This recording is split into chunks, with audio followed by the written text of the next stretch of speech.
नमस्कार मु आपन स्वागत करुछि न्यूज रूम को मो सहित अछंती वरिष्ठ कांग्रेस नेता पंचानन कानूनगो सर मु आपन को न्यूज रूम को स्वागत करुछि सर किभଳି भाबे आपण देखुछंती जे जेतेबेले गोटे हावा आसुथला हरियाणा रे कांग्रेस जितिबो किंतु वर्तमान जहा रिपोर्ट आसीछि जे तृतीय थर पाई भारतीय जनता पार्टी हरियाणा रे सरकार करिवो सर कोन रहिबो कांग्रेस रो हठात एभଳି गोटे बैकफुट को जिबा ନାଇଁ ପ୍ରକୃତରେ ସମସ୍ତଙ୍କୁ ଏଇଟା ଆଶ୍ଚର୍ଯ୍ୟ କରିଛି ଏବଂ ବଡ କଥା ହଉଛି ସବୁ ଯେତେ ମିଡିଆ ମାନେ ପ୍ରେସ୍ ଏମାନେ ସମସ୍ତେ ଆକଳନ କରିଥିଲେ ଭୋଟ ବୁଥ ଫେରନ୍ତା ମତାମତ ନେଇକିରି ଯେ କଂଗ୍ରେସ ନିଶ୍ଚୟ ଏଠି ବହୁମତ ପାଇବ ଏବଂ ସରକାର ଗଢ଼ିଲା ଭଳି ସଂଖ୍ୟାଗରିଷ୍ଠ ପାଇବ।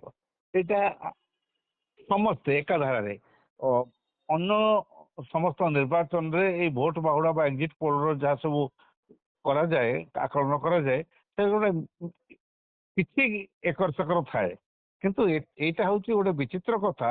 ଏଥର ସମସ୍ତେ ଏକ ସ୍ୱରରେ କହିଛନ୍ତି ଏଥର କଂଗ୍ରେସ ଜିତିବ କିନ୍ତୁ ଦେଖାଗଲା ବର୍ତ୍ତମାନ ସୁଦ୍ଧା କଂଗ୍ରେସ ଏଠି ଅଧିକାଂଶ ଭାବରେ ଅନେକ ଇଏରେ କଂଗ୍ରେସ ରହିଗଲା ପଛରେ ମୂଳରୁ ଶେଷ ପର୍ଯ୍ୟନ୍ତ ପଛରେ ରହିଲା।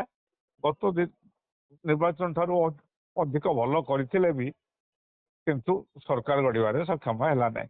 सर यार कारण कौन जो जहाँ गोटे दुई भागरे कांग्रेस रो जो दुई गोष्ठी विभक्त होइछन्ती गोटे पटे हुड्डा एवं अन्य पटे कुमारी शैलजा एमानक भितर रो गोटे मतभेद पई बा एमानक भितर जो गोटे लड़ाई रहिछि ता पई कांग्रेस बैकफुट को गला कि सर हरियाणा रे हाँ भोट पूर्व एमानकर जो कलह एवं परस्पर उपरे जो ये ता विरुद्ध से ता विरुद्ध कहवा एवं ए कथाटा निश्चित किसी परिमाण प्रभाव पकई आम मना करना किंतु से दृष्टि देखिले भारतीय जनता पार्टी निर्वाचन समय कलह टे पदा को खूब जोर आसला किंतु सर भारतीय जनता पार्टी जितेबाला पक्ष इलेक्शन रे 40 आसन जीति वर्तमान जहाँ जना पड़ी भारतीय जनता पार्टी पूर्व अपेक्षा 10 रु 11 अधिक सीट जीतिबो से माने कोठी ना कोठी निज कलह को बा जो अंतर्द्वंद थिला ताको मैनेज करि पारले कांग्रेस किंतु जहाँ जीतिला भली गोटे हवा थिला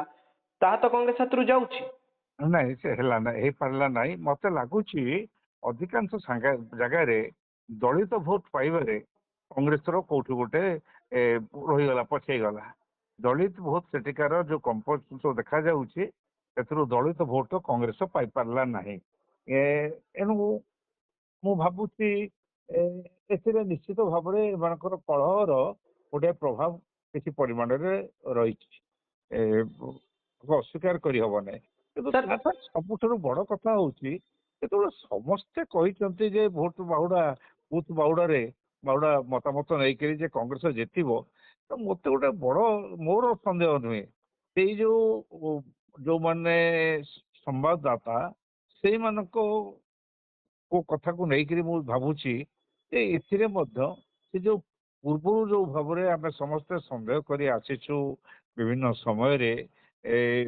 जो आपको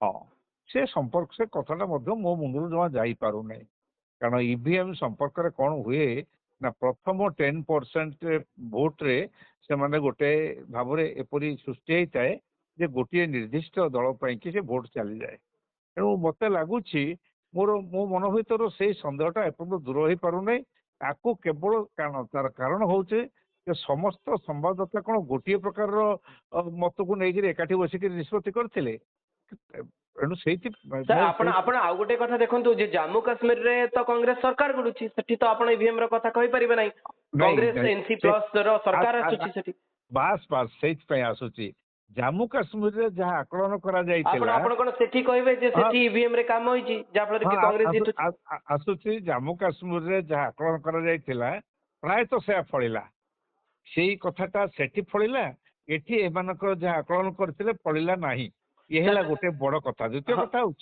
जम्मू काश्मीर रे आंकर बीजेपी रो सरकार नथिला एठी आंकर सरकार थिला जेतेबेले तुमे ईवीएम रो एकर सेकर करिवार कथा उठिबो सेतेबेले सरकारटा थिबा निहाती दरकार सरकारटा सहायता दबो एवं सेथिरे भोट जदि अतिमात्रा एकर सेकर होबार नथिबो ताले ईवीएम को प्रथम अवस्था गड़बड़ करा जाई पारिबो एवं ता कले ଇଭିଏମ ରେ ମାନେ ଏଥିରେ ହାରିଯିବାର। ସାର୍ ଆପଣ ତ ନିର୍ବାଚନ ଆୟୋଗ ଏହାର ପରିଚାଳନା କରୁଛି, ସବୁ କିଛି ସେଠୁ ହିଁ ମ୍ୟାନେଜ ହଉଛି। ଆପଣ କେମିତି କହିପାରିବେ ଯେ ସରକାର ଯଦି ରାଜ୍ୟରେ ଥିବ ତାହେଲେ ଇଭିଏମ ରେ ଗଡବଡି ହେବ, ନହେଲେ ହେଇପାରିବ ନାହିଁ?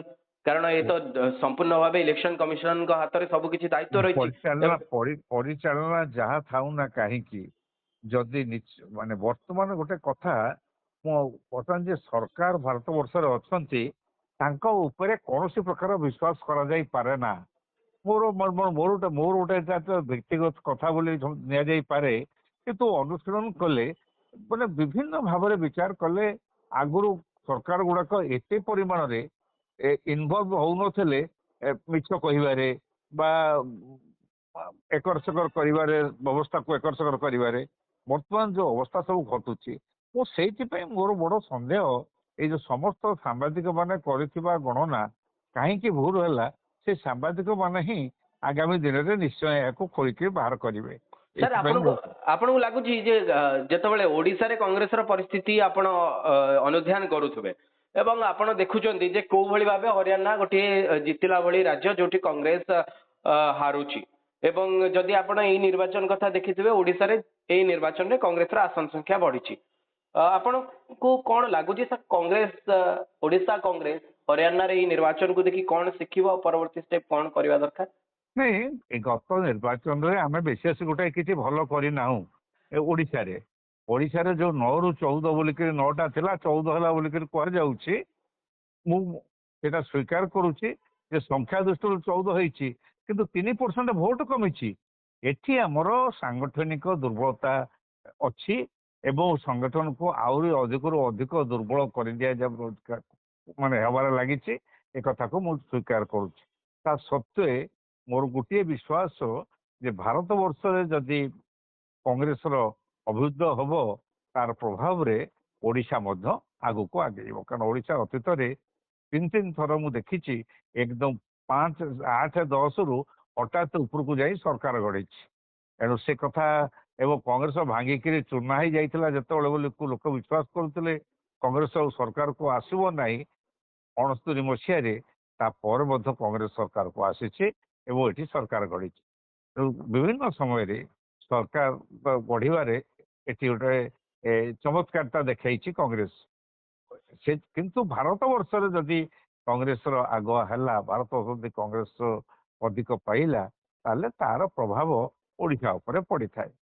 ବର୍ତ୍ତମାନ ଯାହା ଦେଖାଯାଉଛି ଯାହା ଯାହା ଭାରତ ବର୍ଷର ରେଜଲ୍ଟ, ତାର ପ୍ରଭାବ ଏପର୍ଯ୍ୟନ୍ତ ସଂଗଠିତ ହେଇପାରୁନାହିଁ ଓଡିଶା ଉପରେ। ତମେ ଆପଣ କହୁଛନ୍ତି ଯେ ହରିୟାଣାର ପ୍ରଭାବ ଓଡିଶା ଉପରେ ପଡିବାର ସମ୍ଭାବନା ବହୁତ କମ? ହଁ, ନିଶ୍ଚୟ ପଡିବ। ପଡିବ ନାହିଁ କେମିତି କହିବି? ହରିୟାଣାରେ ହାରିଯିବାଟା, ହରିୟାଣାରେ ଏଇ ଯୋଉ ନିର୍ବାଚନରେ କଂଗ୍ରେସର ନିଶ୍ଚୟ ତା ପ୍ରଭାବ ପଡିବ ନାହିଁ ଓଡିଶାରେ, ମୁଁ ତା ଅସ୍ୱୀକାର କରିପାରିବିନି। ପରବର୍ତ୍ତୀ ସମୟରେ କଣ ସଂଗଠନ ସଜାଡ଼ିବା ପାଇଁ ଆପଣ ମାନେ ବା ଯୋଉମାନେ କଂଗ୍ରେସର ବରିଷ୍ଠ ନେତା ଅଛନ୍ତି କଂଗ୍ରେସ ସଜାଡା ଏଇ ସମୟରେ ସଜାଡିବା ଦରକାର। ମୁଁ ତ ଦେଖୁଛି ବଡ ଆଶ୍ଚର୍ଯ୍ୟଜନକ ଭାବରେ ଯେତେବେଳେ ଅନ୍ୟ 2ଟି ରାଜନୈତିକ ଦଳ ବିଜେପି ଏବଂ ବିଜେଡି ତାଙ୍କର ଶବ୍ଦ ସଂଗ୍ରହ କରୁଛନ୍ତି, ଆମର ଯିଏ ଦାୟିତ୍ୱରେ ଅଛନ୍ତି ଯୋଉମାନେ, ସେମାନେ ହାତ ଟେକି ବସିଛନ୍ତି ବା କିଛି କାର୍ଯ୍ୟ ଏପର୍ଯ୍ୟନ୍ତ ହଉନାହିଁ। ଏବଂ ପ୍ରଭାରୀ ଯିଏ, ସେ ନିର୍ବାଚନ ପାଇଁ କି ବ୍ୟସ୍ତ ତାଙ୍କର ଝାଡଖଣ୍ଡରେ, ସିଏ ମାନେ ହେଲେ ସେ ଟିକେ ଦୂରେଇ ଯାଇଥାନ୍ତେ ଏଥିରୁ, ସେ ରହିଛନ୍ତି। ଏଇଟା ତ ମତେ ଆଶ୍ଚର୍ଯ୍ୟ ଲାଗୁଛି।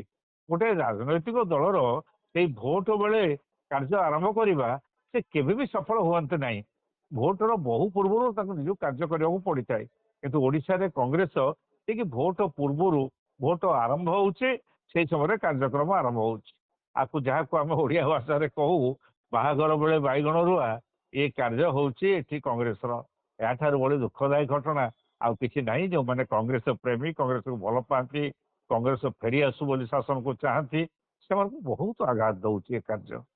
ଧନ୍ୟବାଦ ସାର୍, ଆପଣ ରହିଲେ ଏବଂ ଆମ ସହିତ ହରିୟାଣାରେ ଯୋଉ କଂଗ୍ରେସ ପୁଣି ଥରେ ବ୍ୟାକଫୁଟ କୁ ଯାଇଛି ଏବଂ ଏହାର ପ୍ରଭାବ ଓଡିଶା ଉପରେ କଣ ରହିବ, ଓଡିଶା କଂଗ୍ରେସ କିଭଳି ଭାବେ ସୁଧୁରିବ, ଏ ତମାମ ଦିଗ ବିଷୟରେ ଆମ ସହିତ ଆପଣ ଆଲୋଚନା କରିଥିଲେ। ଧନ୍ୟବାଦ ସାର୍।